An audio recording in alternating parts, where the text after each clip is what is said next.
PM Modi और भाजपाइयों पर एक बात बड़ी सटीक बैठती है कि जब रोम जल रहा था तब नीरो शांति से बांसुरी बजा रहा था। हमारे देश के शिक्षा व्यवस्था में सुधार के लिए, हमारे देश के युवाओं के भविष्य के लिए, हमारे देश के लाखों छात्रों के भविष्य के लिए एक व्यक्ति, एक वैज्ञानिक, एक देशभक्त 18 दिनों से भूख हड़ताल पर बैठा है। उसकी मृत्यु कभी भी हो सकती है, उसकी हालत इतनी ज्यादा बिगड़ गई है, लेकिन भाजपा के नेताओं के आंखों से शर्म धुल चुका है। एक भी शब्द सोनम वांगचुक के लिए नहीं बोला गया, एक भी शब्द देश के युवाओं के लिए नहीं बोला गया, शिक्षा मंत्री के इस्तीफा के बारे में सोचा भी नहीं गया। दोस्तों, देश के एक महान वैज्ञानिक सोनम वांगचुक जो लगातार 18 दिनों से जंतर मंतर पर भूख हड़ताल पर बैठे हैं, भूख करके अनशन कर रहे हैं ताकि देश के करप्ट शिक्षा मंत्री का इस्तीफा हो सके। वो शिक्षा मंत्री जिसने लाखों युवाओं का भविष्य बर्बाद कर दिया, लाखों नीट के छात्रों के भविष्य के साथ खिलवाड़ कर दिया, जिनके होते हुए भी 10 से ज्यादा नीट के छात्रों ने आत्महत्या कर ली। आखिरकार इन हत्याओं का जिम्मेदार कौन है? केवल और केवल देश का शिक्षा मंत्री।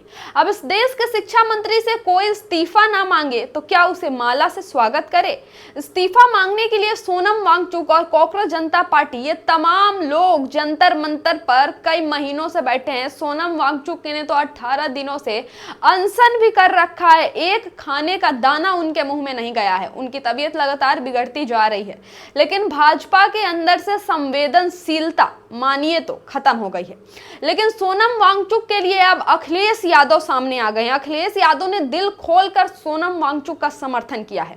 पहले तो समाजवादी पार्टी के कई सांसद जैसे कि पुष्पेंद्र सरोज, जैसे कि प्रिया सरोज, जैसे कि अतुल प्रधान जैसे तमाम समाजवादी पार्टी के विधायक और सांसद जंतर मंतर पहुंचे सोनम वांगचुक का हालचाल जानने। उसके बाद अखिलेश यादव ने भी लंबा चौड़ा ट्वीट करके सोनम वांगचुक के लिए चिंता जताई है और सोनम वांगचुक का समर्थन किया है। अखिलेश यादव ने क्या कुछ अपने ट्वीट में लिखा वो देखिए।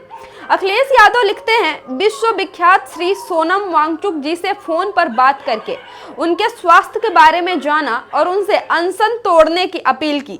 उनके सत्याग्रह को हमारा खुला समर्थन है।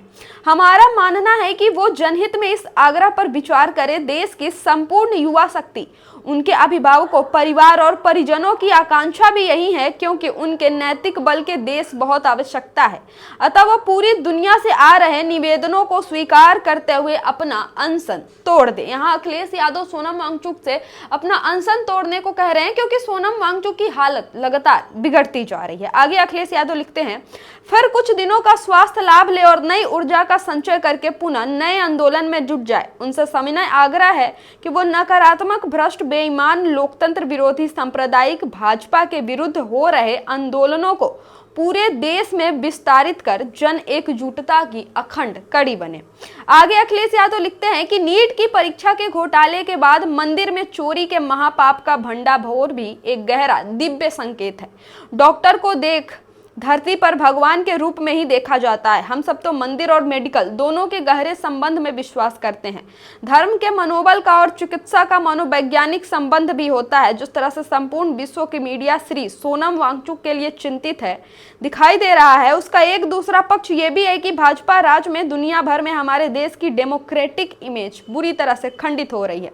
हम श्री सोनम वांगचुक जी के शीघ्र स्वस्थ लाभ की कामना करते हैं। तो ये फोन पर बात करने के बाद सोनम वांगचुक से अखिलेश यादव ने ट्वीट किया है। अखिलेश यादव चाहते हैं कि सोनम वांगचुक अपना अनशन तोड़ दे, क्योंकि उनके हालात लगातार बिगड़ते जा रहे हैं, और फिर कुछ दिनों का ब्रेक लेकर पूरे देश भर में नई ऊर्जा के साथ आंदोलन करें। दोस्तों, भाजपा के एक भी नेता मंत्री को घंटा बराबर भी फर्क नहीं पड़ता है कि देश के एक महान वैज्ञानिक की जान चली जाए। हमें फर्क नहीं पड़ता, हमें सिर्फ अपनी राजनीति करनी है। भाजपा दूसरों से देशभक्ति का सर्टिफिकेट मांगती है, लेकिन शायद भाजपा को नहीं पता कि सोनम वांगचुक कितने बड़े देशभक्त है। सोनम वांगचुक ने भारतीय सेना के लिए क्या किया है, सोनम वांगचुक ने जो भी भारतीय सेना के लिए किया है उसे इतिहास में याद रखा जाएगा। और सोनम वांगचुक को अगर कुछ हो जाता है तो भाजपा सरकार के लिए कितनी शर्म की बात होगी, ये सोचिए। खैर, इस पर आपकी क्या राय है, कमेंट करके जरूर बताएं। टीडीआई न्यूज को फॉलो करें।